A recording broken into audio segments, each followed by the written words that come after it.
नमस्कार दोस्तों। फिलहाल सेकंड ग्रेड का एग्जाम आने वाला है। सेकंड ग्रेड में एसएसटी विषय में हमारे 8 सब्जेक्ट हैं। विषय सामग्री बहुत लंबी होने के कारण हम शुरुआत कर रहे हैं। सबसे पहले सबसे अच्छी और पढ़ने लायक चीज आपके लिए जो इंटरेस्ट भी है और जिसको आसानी से पढ़ सकते हैं, उसका नाम है समाजशास्त्र।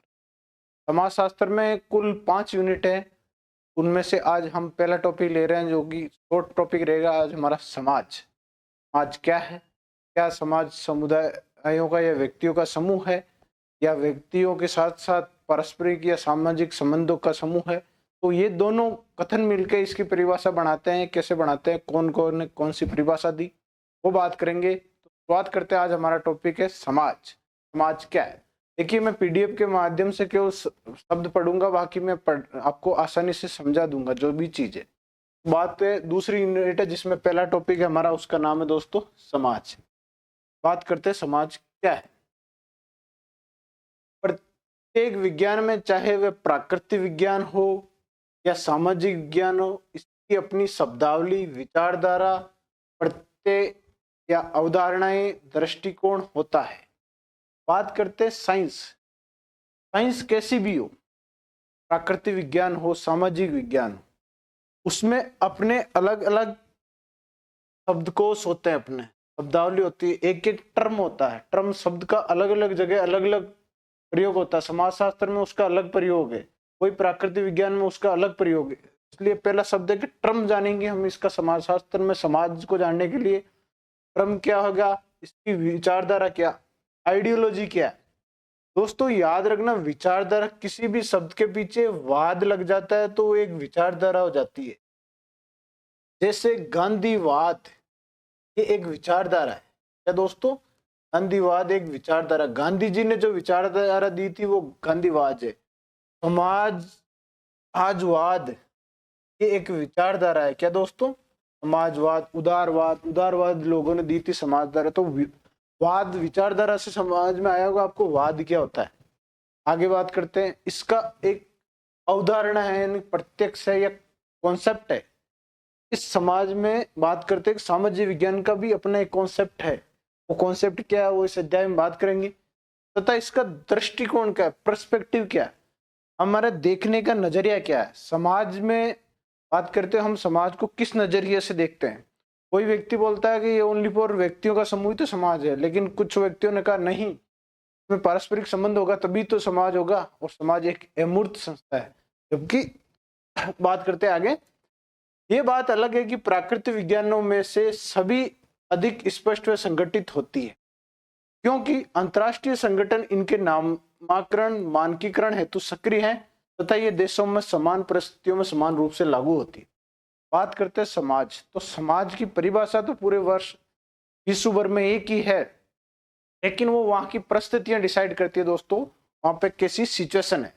अब बात करते हैं कि समाजशास्त्र की भी मौलिक अवधारणाएं हैं। बिल्कुल आपको पता है कि समाजशास्त्र की मौलिक अवधारणाएं हैं, जिनमें समाज एक महत्वपूर्ण अवधारणा है। मानव की समस्त गतिविधियां, मानव कौन कौन सी गतिविधियां करता है, क्या खाता है पीता करता है, उसकी मानव की समस्त गतिविधियां या व्यवहार समाज में ही घटित होती है।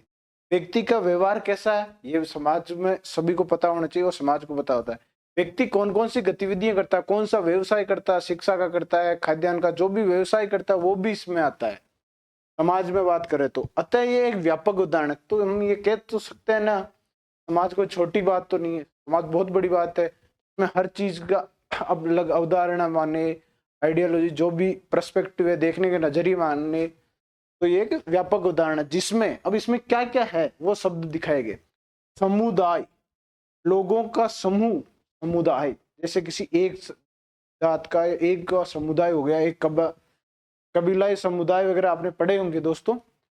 समितियां, समूह, ग्रुप, अलग समाज का अलग ग्रुप होगा। समाज में भी तो अलग अलग ग्रुप होता है ना दोस्तों। समूह, संगठन कौन सा बनाया आपने, संगठन के माध्यम से भी तो हम समाज में देखते हैं ना, संगठन कौन से संगठन समाज में कौन सी गतिविधि कर रहा है, कौन सा कार्य कर रहा है। संस्थाएं आदि, व्यावसायिक समूह किसी राष्ट्र के लिए करते हैं, ये संस्था समिति, सॉरी दोस्तों एक लाइन में यहाँ मिस हो गई है, उसके लिए माफी चाहता हूँ। साधारण बोलचाल में हम लोग समाज शब्द का प्रयोग किसी समूह, समिति, धार्मिक एवं भाषाई समूह, जाति, वर्ग, व्यवसाय समूह, किसी राष्ट्र के लिए करते हैं, जैसे ब्राह्मण समाज, जनजातीय समाज, आर्य समाज, बंगाली समाज। बात करता है कि यह समूह, जाति, समिति, जर, वर्ग क्या है। हम बात करते हैं ना ब्राह्मण समाज, तो ब्राह्मण समाज क्या है, जिसमें जिसका समूह है, जिसकी समिति है, जिसका धर्म है, जिसकी भाषाई, अपना भाषा का अपना अलग अलग क्षेत्र के भाषाई समूह है, कौन सी जाति है, कौन कौन से वर्ग है, उसमें कौन कौन से वे कार्य करते हैं, व्यावसायिक समूह है। तो वो सभी राष्ट्र की उन्नति के लिए महत्वपूर्ण है और राष्ट्र के लिए करते हैं। जैसे ब्राह्मण समाज ये हमने पढ़ लिया, लेकिन ये समाजशास्त्रीय शब्द समाज की समुचित व्याख्या तो नहीं करते ना। क्या इन शब्दों के से समाज की व्याख्या हो गई? नहीं हुई ना। तो समाज की व्याख्या करने के लिए और कुछ हमें ऐड करने होंगे, करते हैं, बल्कि किसी समूह संस्था के लिए प्रयुक्त किए गए शब्द हैं। ये तो केवल एक समूह के लिए ही प्रयुक्त किए गए हैं। क्या इनसे पूरी समाज की परिभाषा हो सकती है? नहीं हो सकता दोस्तों। आगे बात करते हैं। समाजशास्त्र में समाज की अवधारणा का विशिष्ट अर्थ में प्रयोग होता है। इसका तात्पर्य मानव समाज, ह्यूमन सोसाइटी से, जिसमें व्यक्ति व्यक्ति, मानव समाज में क्या होता है, व्यक्ति व्यक्ति भी होता है, साथ में साथ व्यक्ति और व्यक्ति एक समूह से जुड़ा होता है, व्यक्ति और समूह होता है, एक दूसरे से जुड़े होते हैं, एक समूह से दूसरा समूह भी तो जुड़ा होता है। एक डाणी है, डाणी में दो गली है या दो जात के लोग हैं, वो भी तो किसी दूसरे से जुड़े होते हैं। तो एक समूह के दूसरे समूह के साथ पाए जाने वाला सामाजिक संबंध महत्वपूर्ण है। यहाँ समाज व्यक्तियों का समूह मात्र तो नहीं है। क्या समाज व्यक्तियों का समूह मात्र है? तो ऐसा नहीं है दोस्तों, बल्कि उनके पाए जाने वाले सामाजिक संबंधों का जाल एक नेटवर्क है। तो यहाँ से एक परिभाषा निकल के आती है कि समाज की परिभाषा क्या है। क्या समाज की परिभाषा व्यक्तियों का समूह है? तो नहीं दोस्तों, व्यक्तियों का समूह और साथ में पारस्परिक संबंध या सामाजिक संबंधों का जाल ही तो समाज का निर्माण करता है। यहाँ लिखा है ना, समाज का निर्माण कौन करता है। तो ये क्वेश्चन आ सकता है कि समाज का निर्माण कौन करता है। तो समाज का निर्माण व्यक्तियों का समूह तथा सामाजिक संबंधों का जाल के मिलकर बनता है समाज। आगे बात करते हैं दोस्तों। अब हमने बात कर ली कि समाज में क्या परिभाषा क्या बन सकती है समाज की, ये आपको समझ में आया होगा। आगे चलते हैं। मैं ऊपर ले रहा हूं थोड़ा सा। समाज, ये क्या समाज व्यक्तियों का समूह है? बिल्कुल है, लेकिन व्यक्तियों के समझ के साथ साथ सामाजिक संबंधों का जाल भी तो समाज है।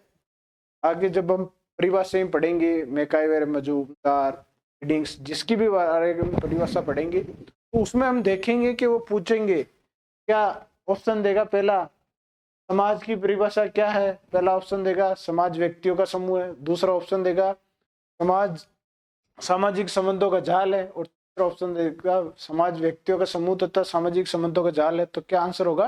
तीसरा आंसर सही होगा दोस्तों। समाज व्यक्तियों का समूह है, साथ में साथ सामाजिक संबंधों का जाल भी है, यानी कि नेटवर्क भी है।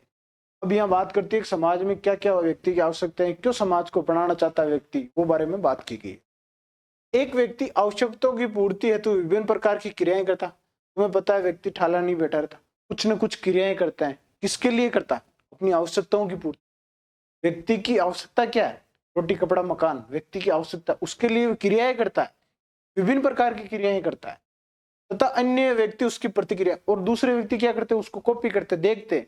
एक व्यक्ति अपने आवश्यकता पूरी करने के लिए कुछ क्रिया करता है, जैसे कोई टीचिंग करा रहा है, कोई और काम कर रहा है। दूसरे व्यक्ति क्या करते हैं? उसको देखते हैं और उसकी प्रतिक्रिया करते हैं। अतः इससे क्या क्या बात निकल गई यहाँ से? अतः अंतःक्रियाओं की उत्पत्ति होती है। व्यक्ति के खुद के अंदर ऐसी कार्य करने की इच्छा उत्पन्न होती है, अंतःक्रियाओं की उत्पत्ति होती है। कैसे होती है अंतःक्रिया उत्पत्ति? जब हम किसी को दूसरे लोगों को देखते हैं, उसकी प्रतिक्रिया करते हैं, तब हमें अंतःक्रियाओं की उत्पत्ति होती है। व्यक्ति की ये क्रियाएं अर्थपूर्ण होती है। क्या इन क्रियाओं से व्यक्ति संतुष्ट है? नहीं, ऐसा नहीं है। अर्थपूर्ण होती है तथा किसी न किसी उद्देश्य, हम कार्य क्यों करते हैं? हमारा कुछ न कुछ लक्ष्य है। जैसे किसी का लक्ष्य पैसा कमाना है, किसी का कुछ है, हमारा लक्ष्य है, किसी न किसी उद्देश्य लक्ष्य की पूर्ति हेतु संपादित होती है। ये व्यवहार हवा में नहीं, बल्कि सामाजिक, सांस्कृतिक, भौतिक परिस्थितियों में घटित होते हैं। क्या ये सारी समाज की जो हम बात कर रहे हैं, व्यक्ति क्यों कार्य करता है, क्यों नहीं करता, ये समाज में ये हवा में हो जाते हैं क्या? नहीं होता दोस्तों। ये सामाजिक, सांस्कृतिक व भौतिक परिस्थितियों में घटित होती है, तभी तो होती है ना। इस प्रकार समाज सामाजिक संबंधों से निर्मित एक जटिल व्यवस्था। क्या समाज एक कठोर व्यवस्था है, कैसी सरल व्यवस्था है? तो दोस्तों समाज एक जटिल व्यवस्था है। समाज में रहना बहुत मुश्किल है, समाज के नियमों को अपनाना बहुत मुश्किल है। इसलिए कहा गया कि समाज एक जटिल व्यवस्था है जो निरंतर परिवर्तन। समाज हमेशा परिवर्तनशील है, स्थिर नहीं रहता। समाज में नए नए प्रयोग आते रहते हैं। समाज एक तरह से परिवर्तनशील है। कैसा दोस्तों? समाज निरंतर परिवर्तनशील है। ये संबंध सहयोगी तथा संघर्षमूलक दोनों प्रकृति के हो सकते हैं, जो कि अमूर्त है। समाज में लोगों के बीच में एक दूसरे का सहयोग करने का तो रहता है, लेकिन संघर्ष भी तो रहता है। हम चाहते हैं कि हमारे साथ वाला हमारे जैसे कमाए, हमारे जैसे टीचिंग करे, लेकिन हम उससे संघर्ष भी तो करते हैं ना। दोनों ही प्रकार हो सकते हैं, जो कि अमूर्त है। ये क्या है? अमूर्त है। दोस्तों बात आई मूर्त और अमूर्त, दो चीज होती है, एक होता है मूर्त, एक होता है अमूर्त। मूर्त वह जो हमें दिखाई देता है, जो चीज हमें दिखाई देती है वो चीज मूर्त है। ये पेन है, ये मूर्त है, आपको दिखाई दे रही। लेकिन अमूर्त समाज आपको कहीं दिखाई देगा? कहाँ? क्या किसी ने कभी देखा समाज को? तो समाज कौन सी श्रेणी में आता है दोस्तों? अमूर्त की श्रेणी में आता है। ये क्वेश्चन भी आया हुआ है सेकंड ग्रेड में कि समाज कैसी है, कैसी स्थिति में है। तो समाज मूर्त स्थिति में है, अमूर्त स्थिति में? समाज अमूर्त स्थिति में दोस्तों। आगे बात करते हैं नेक्स्ट पेज के बारे में। अगला नेक्स्ट पेज लेते हैं यहां से। ये देखिए अगला नेक्स्ट पेज क्या बोलता है अपने। इस प्रकार समाज कोई वस्तु मूर्त नहीं है, बल्कि एक अमूर्त प्रक्रिया है। ये क्वेश्चन यहाँ से एजिटिक बनता है। समाज कैसी प्रक्रिया है दोस्तों? आज अमूर्त प्रक्रिया, न कि मूर्त प्रक्रिया है। तो ये परिभाषा आपको याद होनी चाहिए कि समाज कैसी प्रक्रिया है। तो समाज अमूर्त प्रक्रिया है, जिसके माध्यम से सामाजिक संबंध स्थापित किए जाते हैं। समाज के माध्यम से तो हमारे सामाजिक संबंध स्थापित होते हैं, ऐसे तो नहीं होते ना। सामाजिक संबंध जब समूह में रहते हैं, सामाजिक संबंध कैसे बढ़ते हैं? हम जो समाज में रहेंगे, अगर समाज से बाहर रहेंगे तो हमारे सामाजिक संबंध कैसे बनेंगे? ये संबंध भौतिक प्रकृति के नहीं होते। क्या ये भौतिक प्रकृति के होते हैं? तो नहीं होते दोस्तों। भौतिक संबंधों में जागरूकता का अभाव होता है। तो भौतिक संबंध होता है उनमें जागरूकता, उनमें किसी प्रकार की कोई जानकारी नहीं होती। जागरूकता का अभाव का मतलब है ना, जिसको जानकारी नहीं होती। जानकारी होती है वो जागरूकता में नहीं आती।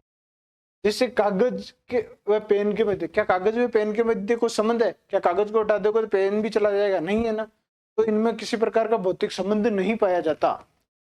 भौतिक संबंध में जागरूकता का अभाव पाया जाता है। सामाजिक संबंध में जागरूकता का तत्व अवश्य पाया जाता है। समाज में एक दूसरे को लोग बताते हैं, बातें बताते हैं कि ऐसा करना चाहिए, ऐसा करना है। तो जागरूकता तो है ना भाई, समाज में जागरूकता का तत्व पाया जाता है। क्योंकि सामाजिक संबंधों में स्थापित करने वाला अधिष्ठाता स्वरूप व्यक्ति अन्य व्यक्तियों की परिस्थिति, उनका रोल, सॉरी भूमिका, स्टेटस, परिस्थिति और उसकी सामाजिक सांस्कृतिक स्थिति, शैक्षिक स्तर आदि के प्रति समाज में व्यक्ति एक दूसरे की देखता है कि तेरी क्या भूमिका है, तेरा क्या स्टेटस है, तेरा क्या लेवल है। साथ ही साथ तो सामाजिक सांस्कृतिक स्थिति क्या है, तेरी समाज में क्या स्थिति है। साथ ही साथ तेरी शैक्षिक स्तर क्या है, तूने शिक्षा किस लेवल की प्राप्त कर रखी है, ये चीज नोटिस करता है। अतः इसमें दो तत्व पाए जाते हैं। वो दो तत्व कौन से? यहाँ पहले बात करते हैं, दो तत्व है भौतिक संबंध और सामाजिक संबंध। तो यहाँ समाज की बात करते हैं तो यहाँ सामाजिक संबंध ही सही होगा। जैसे बात करते हैं जागरूकता प्लस सामाजिक जीवन में भागीदार होने की भावना। इस प्रकार समाजशास्त्र में समाज शब्द तकनीकी अर्थ में प्रयुक्त होता है। समाजशास्त्र में जो समाज शब्द है वो टेक्निकल वर्ड है, ओनली फॉर तकनीकी रूप में प्रयोग किया जाता है। इसकी व्यापकता और जटिलता इतनी है कि इनमें व्यक्तियों का बाहुल्य, क्या समाज में व्यक्ति पाए जाते हैं? हाँ, तो व्यक्तियों का बाहुल्य कहाँ होगा? समाज में।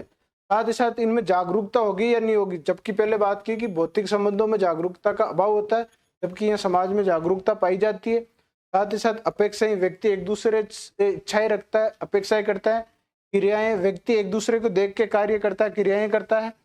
अंत्य क्रियाएं, व्यक्ति एक दूसरे को कॉपी करके अपना खुद कार्य करने की जो प्रोसेस होते है उसको अंत्य क्रिया कहा जाता है। सामाजिक संबंध पाए जाते हैं, जी बिल्कुल, दो व्यक्तियों के बीच में सामाजिक संबंध पाए जाते हैं।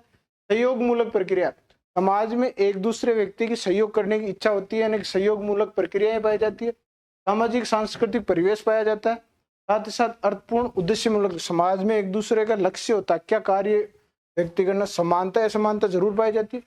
साथ ही साथ समाज में हमने पहले बात करी कि समाज एक परिवर्तनशील प्रक्रिया है, तो समाज एक निरंतर परिवर्तनशील और बहुत कठिन प्रक्रिया यानी कि जटिलता पाई जाती है, और अमूर्त प्रक्रिया भी शामिल है। तो ये था हमारा समाज का टॉपिक।